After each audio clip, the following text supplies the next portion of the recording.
Alexander Voss slammed the door of his Manhattan penthouse, the echo reverberating through the marble halls like a final judgment. His twins, Lily and Lucas, barely 2 years old, wailed from their playroom, their cries a symphony of chaos that had become the soundtrack of his life. This was the 10th nanny in 2 months, fired for incompetence, indifference, or simply failing to grasp the gravity of raising the heirs to a billion-dollar tech empire. Until Ethan Harper walked in, resume in hand, and unknowingly ignited a storm that would challenge everything Alex believed about love, family, and society. Alex paced the living room, his tailored suit rumpled from a day of board meetings at Voss Innovations, the company he'd built from a garage startup into a global powerhouse in AI-driven healthcare. At 38, he was the epitome of success. Sharp features, piercing blue eyes, and a net worth that turned heads in Forbes lists. But success came at a cost. His husband, Mark, had died in a car accident 18 months ago, leaving Alex to navigate single parenthood amid grief that clung like shadows. The twins were their miracle, born via surrogate just months before the tragedy. Alex had vowed to give them the world, but the world kept failing him. Nannies came and went, too rigid, too lax, too judgmental about his lifestyle. "Mr. Voss, I don't think this is the right fit," the last one had said, her eyes flicking to the framed photo of him and Mark on their wedding day. Subtle homophobia, wrapped in politeness. The agency had promised Ethan was different. 28, with a degree in early childhood education, experience in high-profile families, and a calm demeanor that could soothe hurricanes. Alex interviewed him in the study, the city skyline glittering behind floor-to-ceiling windows. Ethan was unassuming, tall, with warm brown eyes, tousled dark hair, and a smile that disarmed. "Why do you want this job?" Alex asked, his tone clipped, expecting the usual flattery. "Because kids like yours deserve stability," Ethan replied evenly. "I've read about you. Not the headlines, but the real stuff. You're building tech that saves lives. But raising twins alone? That's the real heroism. I want to help make that easier." Alex hired him on the spot, more out of desperation than conviction. The first week was a revelation. Ethan didn't just manage the twins. He engaged them. Lily, the quieter one, blossomed under his storytelling sessions, her giggles filling rooms that had been silent too long. Lucas, ever the explorer, learned boundaries without tantrums, thanks to Ethan's patient guidance. Alex watched from afar, buried in work calls, but glimpses caught him off guard, like Ethan singing lullabies in a soft baritone, or building forts from cushions that turned chaos into creativity. Yet, tension simmered beneath the surface. Alex's family, old-money conservatives from Boston, disapproved of his choices. His mother, Eleanor, called weekly, her voice laced with concern. "Alexander, darling, the children need a mother's touch. This arrangement with yet another stranger? It's unseemly." She never said gay outright, but the implication hung heavy. Alex brushed it off, but it gnawed at him, especially when tabloids speculated about his love life. Billionaire widower's revolving door of caregivers. What's he hiding? One evening, after a grueling day negotiating a merger, Alex returned to find Ethan in the kitchen, twins asleep upstairs. The aroma of homemade pasta filled the air, Ethan's initiative, not part of his duties. "You didn't have to," Alex said, loosening his tie. "It's no trouble," Ethan shrugged. "You look like you could use a break. Sit, eat." They talked over dinner, the conversation flowing unexpectedly. Ethan shared his story. Growing up in a small Midwest town, coming out in college, facing rejection from his own family. "They thought it was a phase. When it wasn't, they cut ties. But it made me stronger, taught me empathy." Alex nodded, a rare vulnerability cracking his facade. "Mark and I fought for everything. Adoption agencies turned us away, surrogacy was a battle. Society acts progressive, but scratched the surface." Their eyes met, a spark igniting, but Alex pulled back. Ethan was an employee. Crossing lines could shatter the fragile stability he'd found. As weeks passed, conflicts arose. At a charity gala, Alex's business partner, Victor, cornered him. That nanny of yours, Ethan? He's great with the kids. But people are talking. A gay man raising your twins with another gay man? Optics. Alex. Investors might balk. Alex's jaw tightened. The kids come first. End of discussion. But doubt crept in. When Lily fell ill with a fever, Ethan stayed up all night, his dedication unwavering. Alex joined him at dawn, their hands brushing as they checked her temperature. "Thank you," Alex whispered. Ethan smiled faintly. "We're a team now." Society's whispers grew louder. Eleanor's visits became interrogations. "Is he like you?" "Alexander, think of the children's future. Schools, friends, they'll be ostracized." Alex defended Ethan, but the pressure mounted. One night, after a heated argument with his mother, he confided in Ethan over wine. "Sometimes I wonder if she's right. Am I selfish, raising them this way?" Ethan's gaze was steady. "Love isn't selfish. It's the foundation. Your kids see that in you." Their connection deepened, unspoken feelings bubbling. But Alex hesitated, fearing another loss. The merger deal closed, catapulting Voss Innovations into new heights, but Alex's personal life teetered on the edge. Paparazzi snapped photos of him and Ethan at the park with the twins, headlines screaming, "Billionaire's new nanny. More than meets the eye?" Social media erupted. Supportive voices clashed with vitriol. Finally, representation versus indoctrinating kids? Disgusting. Ethan bore the brunt. Anonymous messages flooded his phone. "Stay away from those children, freak." He hid it from Alex, focusing on the twins, who now called him Eve in their toddler babble. But the strain showed. One afternoon, while pushing swings in Central Park, a stranger approached. "You the gay nanny?" Figures Voss would hire his own kind, ruining those poor kids. Ethan's face paled, but he smiled for Lucas's sake. "We're just playing. Have a nice day." Back home, Alex noticed his withdrawn mood. "What's wrong?" "Nothing," Ethan lied, but Alex pressed, discovering the harassment. Fury ignited. "This stops now. I'll hire security." "It's not just me," Ethan said softly. "It's us. People see what they want. 2 gay men, 1 family. It's controversial." Alex paced. "I came out publicly years ago. Mark and I faced it head-on. But with the kids, it's different." That night, over shared coffee, barriers crumbled. Ethan opened up about his past. A toxic ex who left him doubting love. "I thought I'd never find someone who gets it. The judgment, the fight." Alex shared his grief for Mark. "He was my rock. Losing him, I shut down. But you've brought light back." Their hands touched, a tentative kiss following. It was gentle, born of mutual respect, not lust. But guilt hit Alex like a wave. Was this fair to Ethan? To the twins? The next day, Eleanor arrived unannounced, twins in her arms after picking them up from a playdate Ethan had arranged. "We need to talk, Alexander." Alone. In the study, she unleashed. "I've seen the photos. This man, your nanny, is he your lover now? It's scandalous. Think of your legacy. The board could oust you. And the children growing up in this environment? It's not natural." Alex's temper flared. "Natural? Love is natural, mother. Mark and I built this family. Ethan's part of it now." She scoffed. "Part? He's staff. And gay? Society won't accept 2 fathers. You'll lose everything."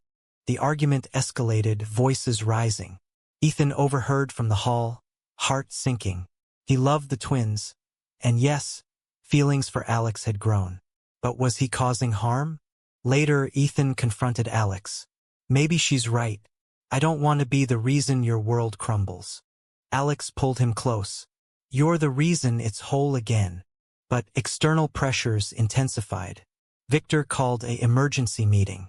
"Investors are uneasy. Rumors of your personal life affecting judgment. Step back or we pull funding." Alex refused, but doubt festered.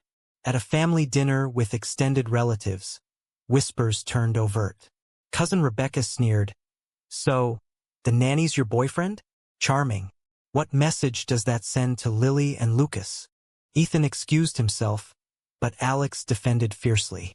The message is love wins, regardless of gender. The night ended in tears. Lily sensing tension, clinging to Ethan. Alex realized the conflict wasn't just societal. It was internal. Could he balance empire and heart? As months progressed, their relationship blossomed in private.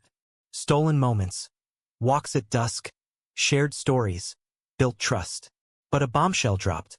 A conservative activist group targeted Voss Innovations, protesting promotion of alternative lifestyles through Alex's visibility. Stock dipped 5%. Ethan offered to leave. I won't let this destroy you. Alex's resolve hardened. No, we fight together. The protest outside Voss Tower drew crowds, signs waving, "Protect traditional families." Alex watched from his office, Ethan by his side via video call from home with the twins. This is insane, Ethan said, voice steady despite fear. Alex nodded. But it's reality. We've poked the bear. He addressed the media that evening, flanked by lawyers. My personal life is mine. Voss Innovations saves lives. Focus on that. But questions veered. Mr. Voss, is your relationship with your nanny influencing company decisions? What about the children's welfare? Alex's response was measured. My children are thriving. Love in any form is valid. Social media split. Hashtags support Alex Voss trended alongside boycott Voss. Ethan's family, estranged for years, reached out. Not in support, but condemnation. His father emailed, "You've shamed us enough. Now dragging innocence into your lifestyle." Ethan deleted it, but the wound reopened. He confided in Alex during a rare quiet evening, twins tucked in. Sometimes I wonder if we're selfish. The kids didn't choose this scrutiny. Alex held him. Neither did we. But hiding isn't living. A turning point came at the twins' second birthday party.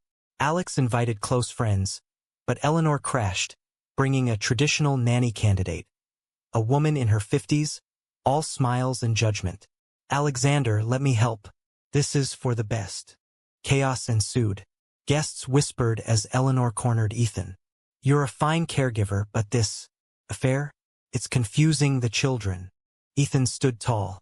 With respect, ma'am, love isn't confusion. It's clarity. Alex intervened, asking her to leave. Mother, if you can't accept us, you're not welcome. The rift deepened. Eleanor cut ties, vowing to fight for custody. Those babies need stability, not scandal. Legal threats loomed. Alex's lawyers assured him her case was weak, but the emotional toll mounted. Ethan struggled with guilt, questioning his place. Am I worth this war? Alex's answer was a proposal, not marriage but commitment. You're everything. But society pushed back harder. A school Alex eyed for the twins rejected their application subtly. We value diverse families, but current enrollment is full. Code for discrimination.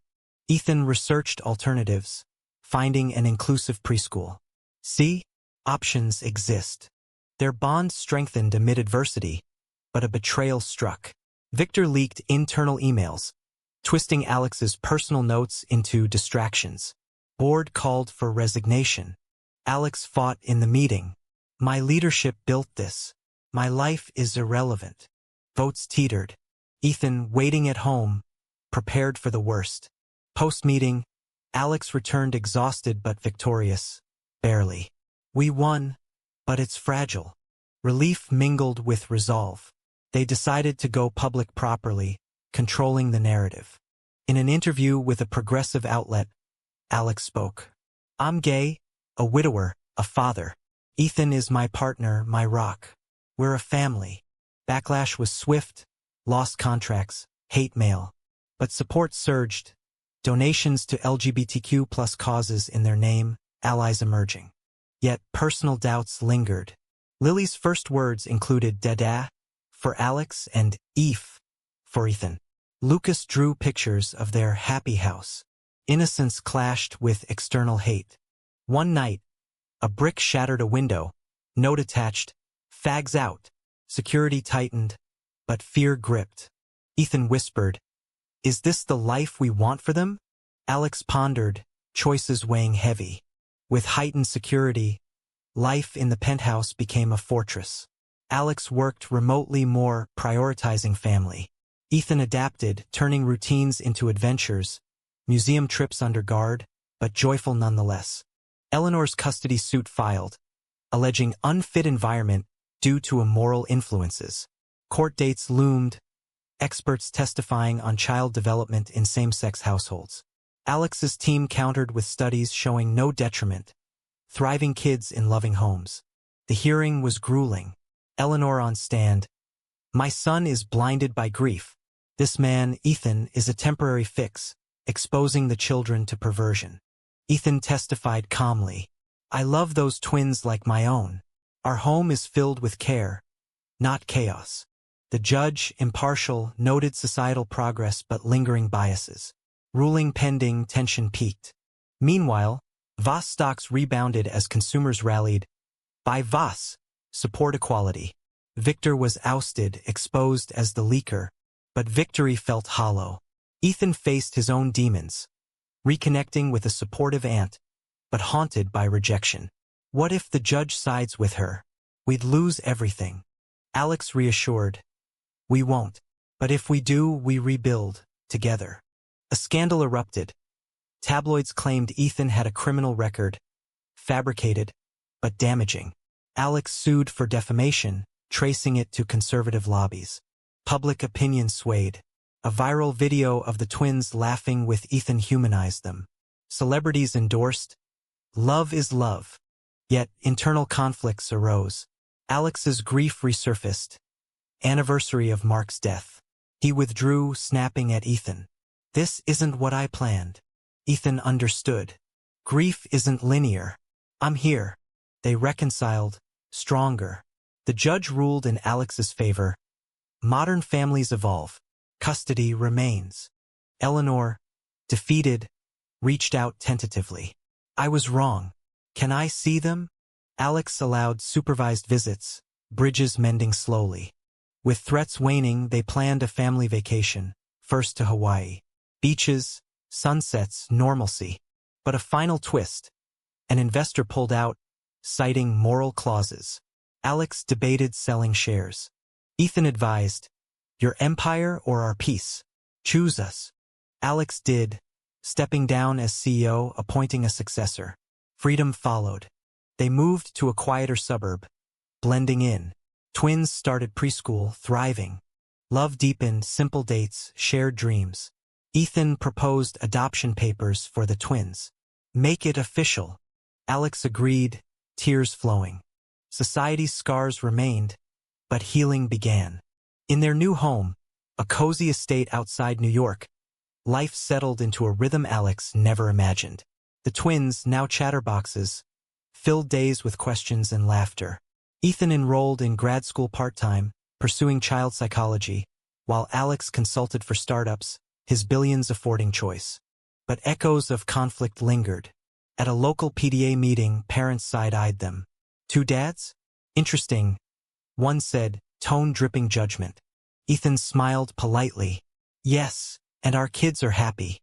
Alex advocated quietly, funding LGBTQ plus youth programs. Their story inspired a book deal, anonymous but impactful. One evening, as twins slept, Alex and Ethan sat on the porch. "We made it," Alex said. Ethan nodded. Through fire. Yet questions arose. Friends debated. Was their visibility helpful or harmful to the cause?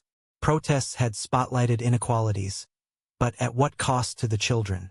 Lily's kindergarten project, a family tree, included Mark as angel dad, Alex as boss dad, Ethan as fun dad. Teachers praised, but some parents complained. Alex addressed it head-on at a school board meeting. "Diversity strengthens us. Deny that and we fail our kids." Support won out. As years blurred, the twins grew, aware of their unique family. Lucas asked, Why do some people not like two dads? Ethan explained gently. Fear of different. But love conquers. Alex reflected on choices. Firing those nannies led to Ethan upheavals to growth. Their commitment ceremony, intimate with Eleanor attending tearfully, sealed bonds. But society evolved unevenly. New laws protected, yet backlash persisted in pockets. In quiet moments, Alex wondered. Had he imposed his battles on innocence? The journey, dramatic and disputed, reshaped them. Was it right for a parent to pursue personal happiness at the potential risk of their children's social ostracism?